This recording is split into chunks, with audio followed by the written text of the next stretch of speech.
Welcome to the Geek's Attic and happy Halloween. This is a book review of Goosebumps, Night of the Living Dummy. Goosebumps, Night of the Living Dummy was written by R.L. Stine. This is the 7th book in the Goosebumps series, published in May of 1993. The cover artist was Tim Jacobus. Now let's get into a brief summary. 12-year-old twin sisters Lindy and Chris have a bit of a hard time getting along. Lindy tends to tease her sister Chris a little too harshly at times, leaning over to the side of just flat-out bullying. The sister rivalry really kicks into high gear once Lindy finds an old ventriloquist dummy in a dumpster near their home.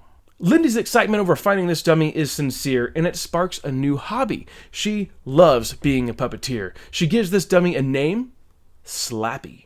Meanwhile, Chris is desperate to get her own dummy to prove that she can be a better ventriloquist than her sister. When she finally does get a dummy, she names it Mr. Wood, and the competition between the two really gets into full force. And one day, Chris finds a note in the dummy's pocket, which is written in a strange language. She reads it out loud, which actually casts a spell over Mr. Wood, and the dummy becomes a living object. Now let's get into my overall thoughts. I really enjoyed this book. The competitive spirit between the twins really drives the story. Lindy, full of tricks. She really torments her sister quite a bit in this story. The plot is reminiscent of The Boy Who Cried Wolf. The jokes Lindy makes at the expense of her sister aren't so funny, especially when a magic spell is cast over Chris's dummy, Mr. Wood. Things just really get out of control. There were a few moments in this book where the creep factor was brought up to level 10. It creeped me out a little bit. Even though this book is for kids, some parts really did give me the creeps. As an adult, you will not be terrified reading this story, but R.L. Stine may give you some goosebumps. There was one part that I thought was pretty funny when Lindy discovers her dummy, Slappy.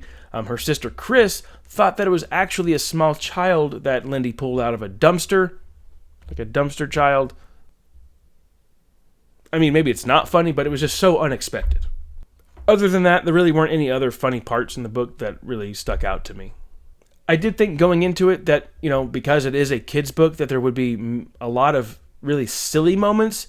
There weren't, which was great because this book is supposed to be scary, and it really, truly was a creepy tale, not a comedy. The rivalry between the sisters was done very well. Right when I found myself rooting for one sister, she does something that's like extreme, and then I found myself rooting for the other sister. R.L. Stine did a great job building that relationship between the sisters. It really felt authentic. Siblings getting after each other during the day and then making up at night. It really felt real.